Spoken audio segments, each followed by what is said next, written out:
Good morning, students. Welcome to Chemistry Concept with Pragya madam.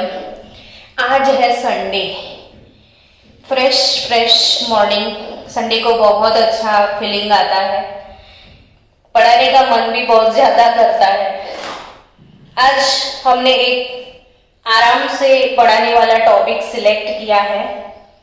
Chapter 5 surface chemistry chapter हमारा continue है और उसमें हम टॉपिक पढ़ रहे थे कॉलॉइड्स. तो आज का टॉपिक मैडम आपका जो फेवरेट है वो कौन सा टॉपिक है? तो yes, it is my favourite topic again. वो टॉपिक है charge on colloid particle. Topic कौन सा है? Charge on colloid particle. ठीक है, charge on colloid particle. Now charge on colloid particle यानी चार्ज colloid particles पे होगा, ऐसा कोई फीलिंग आ रहा है, सुनते ही आ रहा है कि कॉलॉइड पार्टिकल्स के ऊपर चार्ज होगा, कुछ ऐसा है ना?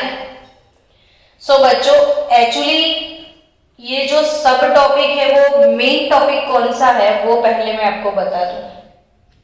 तो our main topic is that properties of colloid particle. हम धीरे धीरे पढ़ेंगे, कोई जल्दी नहीं है. आराम से पढ़ोगे ना तो टॉपिक अच्छे से दिमाग में जाएगा. प्रॉपर्टीज ऑफ कॉलॉइड पार्टिकल, ये प्रॉपर्टीज वाला फंडा जो है वो हमने सॉल्यूशन चैप्टर में भी सीखा था. कॉलॉइड से पहले हमने एक चैप्टर क्लियर किया है, chapter number 2 which is solution. Solution में भी ये टॉपिक था कि properties of solution, properties of solution. और तब बच्चों प्रॉपर्टीज ऑफ सॉल्यूशन में कॉलीगेटिव प्रॉपर्टी के बारे में हमने सीखा था. Colligative properties. अब क्वेश्चन अराइज होता ही है कि what is colligative property. Solution याद करो, सॉल्यूशन चैप्टर. और बच्चों याद नहीं आ रहा है और ऐसा फीलिंग आ रहा है कि मैडम आपने पढ़ाया था, अब तक हमने सॉल्यूशन चैप्टर के वीडियोस नहीं देखे हैं, सॉल्यूशन का लेक्चर अटेंड नहीं किया है, कॉलीगेटिव प्रॉपर्टीज नहीं सीखा है, तो प्लीज अब एग्जाम आपके नजदीक है तो सॉल्यूशन का प्लेलिस्ट मैंने भेज दिया है ग्रुप में. सॉल्यूशन चैप्टर के सारे वीडियोस एक बार फिर से देख के रिवाइज कर लो. सॉल्यूशन का ये टॉपिक भी मेरा फेवरेट टॉपिक था, कॉलीगेटिव प्रॉपर्टीज. ये कॉलीगेटिव प्रॉपर्टीज ये क्या होते हैं? तब मैंने आपको सिखाया था कि such properties of solution, such properties of solution which are depends upon the number of particle. Such properties of solution which are depends upon the number of particle. ऐसे प्रॉपर्टी जो पार्टिकल कितने हैं उस नंबर पे depend करते हैं. तो वैसे प्रॉपर्टीज को कॉलीगेटिव प्रॉपर्टीज हम बोलते थे. नाउ ऐसे कौन कौन से प्रॉपर्टीज थे जो कॉलीगेटिव प्रॉपर्टी थे बच्चों? तो एक था उसमें बॉइलिंग पॉइंट, मतलब elevation in boiling, elevation in boiling point, ये सॉल्यूशन चैप्टर के ऐसे टॉपिक है जो हर एक स्टूडेंट को पता होना ही चाहिए, और अगर नहीं आ रहा है तो प्लीज आप फिर से वीडियो देख लो बच्चों। एलिवेशन इन बॉइलिंग पॉइंट, फिर एक टॉपिक था depression in freezing point, elevation in boiling point, depression in freezing point, और एक टॉपिक था osmotic pressure, and then last vapour pressure.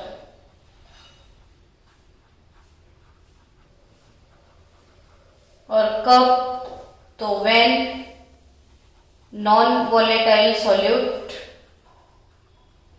And volatile solvent, ये चार property, non volatile solute and volatile solvent, ये चार property जो है ना, वो चार प्रॉपर्टीज हमने सॉल्यूशन चैप्टर में क्लियर किए थे।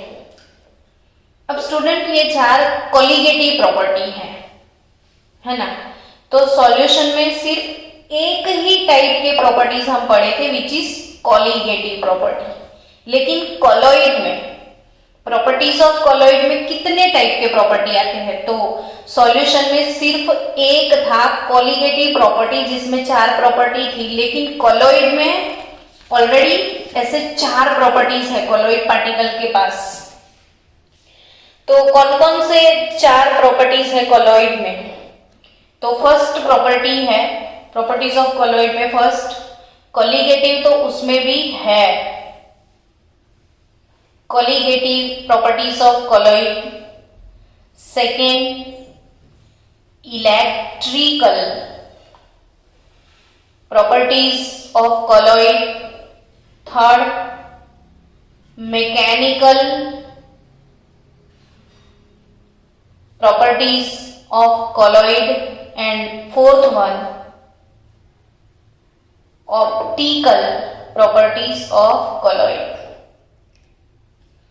सो सॉल्यूशन में सिर्फ कोलिगेटिव आपने सीखा था, लेकिन कॉलॉइड में there are all together four properties, colligative, electrical, mechanical and optical. Colligative, electrical, mechanical and optical. अब इसमें से कोलिगेटिव, मैकेनिकल, ऑप्टिकल हम एक वीडियो में कवर करेंगे। आज हमारा फोकस है particularly electrical properties of colloid पे, क्योंकि ये बहुत ज्यादा इंपॉर्टेंट है इसीलिए। तो आज सबसे पहले हम सीखने वाले हैं इलेक्ट्रिकल प्रॉपर्टीज ऑफ कॉलॉइड, और इसमें भी हमने आज जो टॉपिक स्टार्ट किया है वो चार्ज ऑन कॉलॉइडल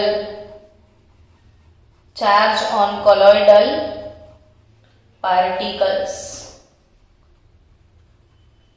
जो भी अच्छा सॉल्यूशन है ना, सॉल्यूशन, ट्रू सॉल्यूशन, चलो हमारे पास सॉल्वेंट है वाटर नाम के सॉल्वेंट में आपने शुगर को डिसॉल्व कर दिया। वाटर नाम के सॉल्वेंट में आपने शुगर को डिसॉल्व कर लिया, तो शुगर के छोटे छोटे पार्टिकल ऐसे वाटर में कंप्लीटली मिक्स हो जाएंगे। शुगर भले डिसॉल्व हो गया पानी में, लेकिन उसके छोटे छोटे पार्टिकल पानी में होंगे, और ये होमोजीनियस सिस्टम होती है, होमोजीनियस सिस्टम, और वैसे सॉल्यूशन को हम ट्रू सॉल्यूशन बोलते हैं। और आपको एक चीज याद रखनी है कि इसमें शुगर के जो छोटू पार्टिकल है उसका साइज 10⁻⁹ मीटर, यानी 1 नैनोमीटर से छोटा पार्टिकल होगा। बच्चे ये चीज भूल जाते हैं कि जो सॉल्यूशन है बच्चों, सॉल्यूशन, उसमें जो पार्टिकल्स होते हैं उसकी साइज 1 नैनोमीटर से कम होती है, 1 नैनोमीटर से कम होती है। और कोलॉइडल जो है वो होमोजीनियस नहीं, हेट्रोजीनियस सिस्टम है। जो कोलॉइड है वो कौन सी सिस्टम है बच्चों? हेट्रोजीनियस सिस्टम है। और उस हेट्रोजीनियस सिस्टम में जो कोलॉइडल पार्टिकल है वो बड़े पार्टिकल होते हैं, उनका साइज जो है वो 1 नैनोमीटर से लेके 1000 नैनोमीटर तक की रेंज में होते हैं। तो ये साइज में बड़े पार्टिकल होते हैं सॉल्यूशन की कंपैरिजन में। ये होमोजेनियस सिस्टम होता है, ये हेट्रोजेनियस सिस्टम होता है। तो बच्चों फिर से एक बार शुरू करने से पहले आपको बता दूं कि इसमें जो सॉल्वेंट होता है उसे हम सॉल्वेंट नहीं बोलते हैं। इसमें इसको बोला जाता है डिस्पर्शन मीडियम। इसको क्या बोलोगे आप? Dispersion medium. और डिस्पर्शन मीडियम के अंदर ये कोलॉइड जो है इसके छोटे छोटे पार्टिकल ऐसे बिखरे हुए होते हैं, बिखरे हुए। ये डिजोल्व नहीं होते हैं। मिल्क पाउडर अगर पानी में डाल दिया तो मिल्क पाउडर पानी में डिजोल्व नहीं होता है, वो फैलता है सिर्फ अंदर। अंदर क्या करता है? वो सिर्फ फैलता है। और ये फैले हुए जो पार्टिकल है इसे आपको बोलना है डिस्पर्स्ड फेज।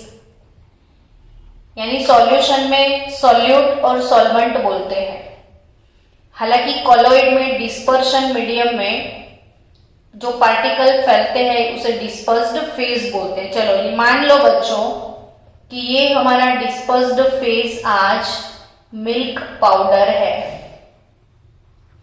आपका डिस्पर्स्ड फेज आज कौन सा है? अगर मिल्क पाउडर है, समझ रहे हो? तो डिस्पर्स्ड फेज अगर आपके पास मिल्क पाउडर है और ये डिस्पर्शन मीडियम वाटर। अब आप सोचोगे कि अगर मैडम आप बोल रहे हो कि मिल्क पाउडर इसमें डिजोल्व नहीं होता है, सिर्फ बिखर जाता है, तो मिल्क पाउडर को पानी में डालने के बाद आधा घंटा ऐसे साइड पे रख दोगे आप बीकर को, तो क्या थोड़ी देर के बाद ये मिल्क पाउडर नीचे सेटल हो जाए? ऐसा पॉसिबल है? चलो दूसरा मैं एग्जांपल दे रही हूं। ये वाले बीकर में आपके पास वाटर है। वाटर में आपने डाल दिए सैंड पार्टिकल, सैंड डाल दिया। सैंड के पार्टिकल बहुत बड़े बड़े होते हैं। ये आप क्या डाले हो? सैंड। इसकी कंपैरिजन में इसके पार्टिकल की साइज बड़ी होगी। Sand plus water. अब सैंड को वाटर में मिक्स करने के बाद अगर आपने आधा घंटा ये बीकर को छोड़ दिया, ऐसे ही आधा घंटा क्या 10 मिनट छोड़ दो, तो जो डिस्पर्शन मीडियम है वो तो वैसा का वैसा रहेगा। लेकिन जितने भी बच्चों आपको सैंड के पार्टिकल दिखते हैं ना, वो सारे ऐसे बॉटम में सेटल हो जाएंगे। आपने भले फैला के छोड़ा था, ये सेटल हो गए। तो वो क्यों सेटल हो गए? अगर ये सेटल हो गए तो इसे सस्पेंशन बोलना है। इसे हम क्या बोलते हैं? सस्पेंशन। ये ट्रू सॉल्यूशन, ये कोलॉइड और ये सस्पेंशन। अब क्यों बैठ गए? तो इसका जो पार्टिकल साइज है वो 10⁻⁹ मीटर से कम है। इसका particle size 1 nanometre to 1000 nanometre है। इसका particle size greater than 1000 nanometre है। ठीक है, इसका particle size greater than 1000 nanometre है। समझ गए? तो ये ग्रेटर देन 1000 नैनोमीटर है। तो इसका मतलब कि ये साइज में बहुत बड़े हैं। तो जो अर्थ का ग्रेविटेशनल फोर्स है, बड़ी साइज के ऊपर ग्रेविटेशनल फोर्स जो अप्लाई होता है, उसकी वजह से ये सारे, इसका वजन यानी वेट ज्यादा होने की वजह से वो नीचे बैठ जाएंगे। अब क्वेश्चन आता है, क्या कॉलॉइड के पार्टिकल नीचे बैठ जाएंगे? तो योर आंसर इज नो, है ना। देन व्हाई, क्यों नहीं बैठते हैं? तो आप बोलोगे कि यस, साइज छोटा है ना मैडम, इसीलिए। तो यस, एक रीजन तो है की साइज, बट इसका दूसरा रीजन क्या होता है वो समझते हैं। तो दूसरा जो उसका बेनिफिट है वो ये कि उनके ऊपर एक चार्ज होता है। अब ये जितने भी मिल्क पाउडर के ग्रीन ग्रीन पार्टिकल आपको दिखते हैं, ये मिल्क पाउडर के ग्रीन ग्रीन पार्टिकल है। ये सारे पार्टिकल जो है बच्चों, उनके ऊपर एक पर्टिकुलर चार्ज होगा, या तो वो पॉजिटिव चार्ज होगा या तो फिर वो नेगेटिव चार्ज होगा, लेकिन सबका चार्ज इक्वल होगा, हर एक पार्टिकल का चार्ज इक्वल होगा। अब सोचो कि ये पॉजिटिव, ये भी पॉजिटिव, तो पॉजिटिव पार्टिकल के बीच में होता क्या है? रिपल्शन। मान लो कि ये नेगेटिव चार्ज वाले हैं, तो भी नेगेटिव के बीच में होता क्या है? रिपल्शन। तो ये एक दूसरे को रिपल्शन करेंगे, कंटिन्यूअसली एक दूसरे के बीच में रिपल्शन होगा। तो रिपेल करने की वजह से ये रिपेल करेंगे, तो रिपेल करने की वजह से ये एक दूसरे से दूर भागते जाएंगे, यानी पूरा सिस्टम में हलचल मच जाएगी। पूरे सिस्टम में क्या होगी? हलचल मचेगी। अब ये जो हलचल मचेगी, एक रीजन ये कि ये कॉलॉइड पार्टिकल चार्ज्ड पार्टिकल होते हैं और सबका चार्ज सेम होता है और इक्वल चार्ज के बीच में रिपल्शन होता है। और तीसरा एक रीजन है कि ये तो लिक्विड के पार्टिकल हैं, जो मीडियम होता है ना, मीडियम के जो भी पार्टिकल है वो कंटिन्यूअसली मूविंग होते हैं। इसमें मैंने लिखा है मैकेनिकल प्रॉपर्टी होती है, वो कंटिन्यूअसली मूविंग होते हैं। वाटर के पार्टिकल, अब जैसे वाटर का पार्टिकल ऐसे शांत नहीं बैठा है, ये मूवमेंट करता रहता है, ऐसे ऐसे घूमता रहता है। तो मान लो कि ये वाटर का पार्टिकल है और ये कॉलॉइड का पार्टिकल है, ये कंटिन्यूअसली ऐसे मूवमेंट करते हैं। ये एक तो ये रिपल्शन, ये एक दूसरे के साथ रिपल्शन करेंगे तो ऐसे हिलते डुलते रहेंगे, और इसके साथ कंटिन्यूअसली ऐसे हैफेजार्ड, ये शांत है, चलो, तो ये मीडियम का पार्टिकल आके उसको लात मारेगा तो उसकी प्लेस चेंज हो जाएगी। फिर इधर गया, कोई दूसरा पार्टिकल आके ऐसे लात मारेगा तो इधर आ जाएगा, ऐसे लात मारेगा तो इधर आ जाएगा, ऐसे लात मारेगा। कंटिन्यूअसली इसके अंदर ये कंटिन्यूअसली मूविंग है, due to that continuously collision होते जाएंगे, और कॉलिजन होने की वजह से ये पार्टिकल कभी भी नीचे सेटल ही नहीं होंगे। सो बच्चों, ये कॉलॉइड पार्टिकल के ऊपर जो चार्ज है, इसकी वजह से कॉलॉइड को स्टेबिलिटी मिली है। और एक दूसरी प्रॉपर्टी है मैकेनिकल प्रॉपर्टी, इसकी वजह से भी कॉलॉइड को स्टेबिलिटी मिली है। चार्ज की वजह से वो लोग एक दूसरे को रिपेल करेंगे, और ये मैकेनिकल प्रॉपर्टी यानी मीडियम के पार्टिकल कंटिन्यूअसली मूविंग होते हैं, शांत नहीं होते हैं, तो ये वाले पार्टिकल के साथ कंटिन्यूअसली कोलिजन करेंगे, तो कॉलॉइड मतलब मीडियम के पार्टिकल का कॉलिजन ये डिस्पर्स्ड फेस के साथ कंटिन्यूअसली होता रहेगा, तो ये कंटिन्यूअसली मूविंग ही रहेंगे। तो आप क्वेश्चन करोगे क्यों सैंड के पार्टिकल के साथ वाटर का एक्सीडेंट नहीं होता है? तो होता है, बट सैंड के पार्टिकल बहुत हैवी पार्टिकल है, तो जब वाटर लात मारेगा तो वाटर को ही लगेगा, सैंड को कुछ नहीं होगा। और ये इनमें भी मैकेनिकल प्रॉपर्टी होती है, लेकिन ये हैवी पार्टिकल है इसलिए ग्रेविटेशनल फोर्स यहाँ पे विनर बन जाएगा और ये मैकेनिकल प्रॉपर्टी लूजर बन जाएगी। तो ड्यू टू हैवीनेस ये नीचे बैठ जाएंगे। ये हल्के फुल्के हैं और चार्ज भी है और मैकेनिकल प्रॉपर्टी भी है, इसकी वजह से वो कंटिन्यूअसली घूमते रहेंगे। तो ये चार्ज की वजह से जो फायदा होने वाला था वो मैंने आपको बता दिया। चलो अब टॉपिक स्टार्ट करते हैं, जस्ट एक्सप्लेनेशन था। Topic starts now. आपका टॉपिक होगा अब स्टार्ट कि भाई colloidal particle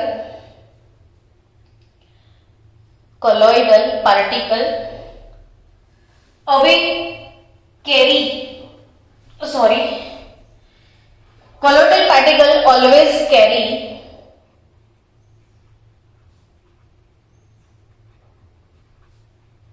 an electrical charge.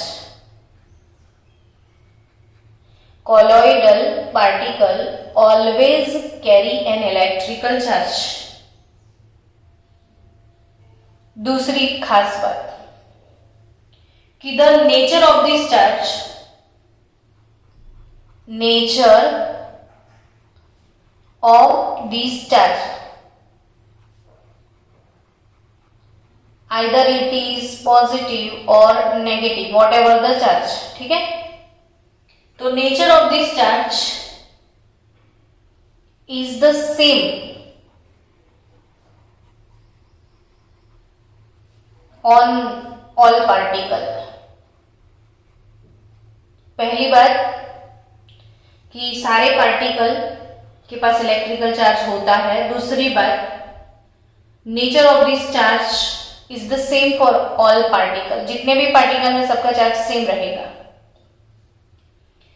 Then तीसरी बात कि अगर इनको चार्ज है, जैसे मिल्क पार्टिकल को चार्ज है, तो आप सोचोगे कि मिल्क को छूने से हमें करंट तो नहीं लगता, कभी भी हमने मिल्क पिया और हमको करंट लगा, ऐसा कभी हुआ नहीं। तो अगर इसके पास चार्ज है तो इसके अंदर हाथ डालो तो करंट क्यों नहीं लगता है। तो समझो कि अगर इसके पास चार्ज है पॉजिटिव नेगेटिव, तो फिर इसके अंदर जो मीडियम होगा ना बच्चों, उसके पास ऑपोजिट चार्ज के पार्टिकल भी होंगे। तो कॉलोइड का जो चार्ज है उससे ऑपोजिट चार्ज कैरी करता है मीडियम के पार्टिकल, यानी जितना पॉजिटिव चार्ज होगा ना उतना नेगेटिव भी हमारे पास होगा। और due to positive charge and due to negative charge, positive negative equal number में होंगे तो वो न्यूट्रल होता है, लेकिन चार्ज उस पर होता है। अब आपको एग्जाम के लिए थोड़े बहुत याद रखने वाले एग्जाम्पल है जो पूछते हैं एमसीक्यूज में कि following which salt is positively charge salt, या following which salt is negatively charge salt, या फिर इसके पीछे एक टॉपिक है कोएगुलेशन वाला। तब आपको खुद डिसाइड करना पड़ेगा कि एमसीक्यू में जो कॉलोइड हमको दिया है उसके ऊपर चार्ज कौन सा है। तो ये टॉपिक आपको बाय हार्ट करना है कि पॉजिटिवली चार्ज्ड सॉल्ट कौन कौन से है।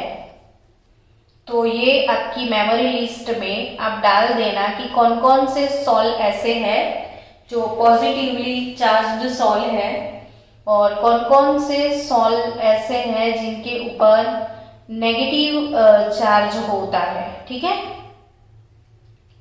तो याद रखना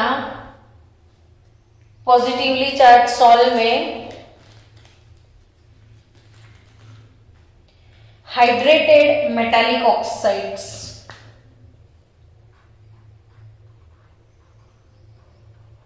हाइड्रेटेड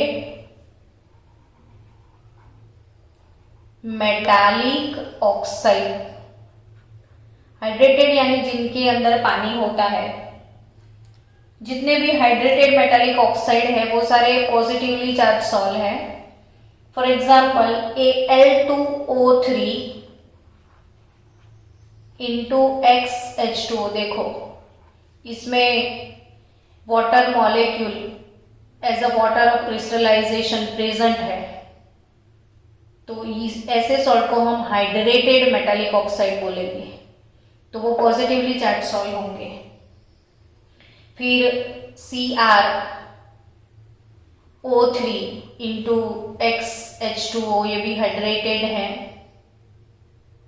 Fe2O3 इंटू XH2O। बच्चों ये इसको रियल फॉर्मूला ऐसा है, बट ये सॉल्व कौन सा है, तो ये सॉल्व है FeOH थ्राइस का सॉल्व, यानी Fe2O3 इंटू XH2O का मतलब FeOH थ्राइस का सॉल्व, ये भी CrOH थ्राइस का सॉल्व, ये भी AlOH थ्राइस का सॉल्व। ये solve AlOH aluminium hydroxide, chromium hydroxide, और ये FeOH थ्राइस, इसको ऐसे भी लिखते हैं ऐसे भी लिखते हैं, तो it is hydrated metallic oxide. ये सारे सॉल्व पॉजिटिवली चार्ज सॉल्व है। फिर अब याद रखियो बेसिक, जिनका नेचर बेसिक है, एसिड डाई, जितनी भी बेसिक डाई है, तो बेसिक डाई स्टफ जो भी है, फॉर एग्जाम्पल मिथिलिन ब्लू, ये बेसिक डाई है, मिथिलिन ब्लू। कौन सा सॉल्व? मिथिलिन ब्लू जो डाई है, मिथिलिन ब्लू सॉल्व, वो बेसिक डाई है और वो पॉजिटिवली चार्ज्ड सॉल्व है। तीसरा हीमोग्लोबिन है ना, इंपॉर्टेंट MCQ बन गया, हीमोग्लोबिन।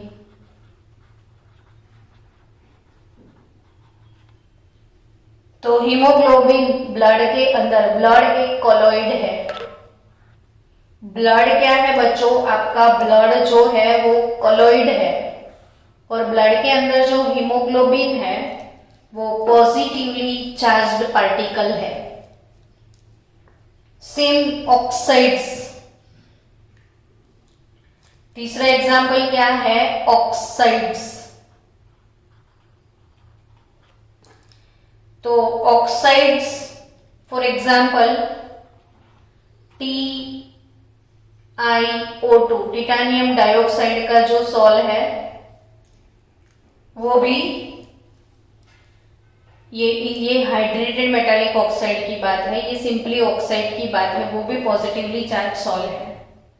अब नेगेटिवली चार्ज सॉल्व, उसका एग्जाम्पल तो मेटल सॉल्व जितने भी होंगे, मेटल सॉल्व जैसे copper sol, silver sol, gold sol, platinum sol, ये सारे negatively charge sol. Then metallic sulphides, metallic sulphide के जो भी सॉल्व है, metallic sulphides for example AS2S3, antimony sulphide, cadmium sulphide, तो ये सारे सॉल्व नेगेटिवली चार्ज सॉल्व है। फिर ये बेसिक डाइस्टफ की बात की, एसिड डाइस्टफ जो भी है, acid dyestuff for example Congo red वो डाई है, कॉन्गो रेड। इयोसिन, तो इयोसिन एंड कॉन्गो रेड वो नेगेटिवली चार्ज एसिडिक डाई है, ये बेसिक डाई, ये acidic dye. Basic dye methylene blue, acidic dye Congo red, eosin, both are negatively charged colloid. Salts of starch, starch का जो भी sol है, starch sol. फिर गम, फिर जिलेटिन,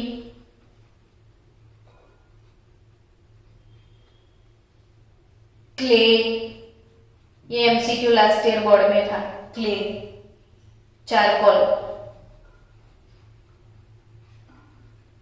तो ये सारे नेगेटिव, क्ले जो है मिट्टी का सॉल, तो मिट्टी के ऊपर नेगेटिव चार्ज है, तो क्ले ये बोर्ड में क्वेश्चन पूछ लिया था।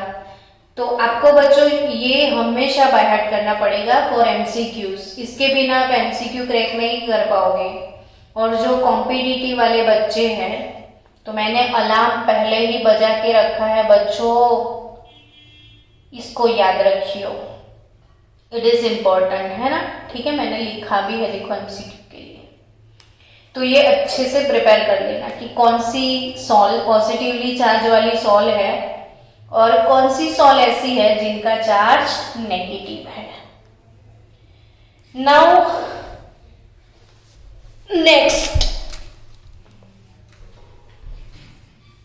Next topic,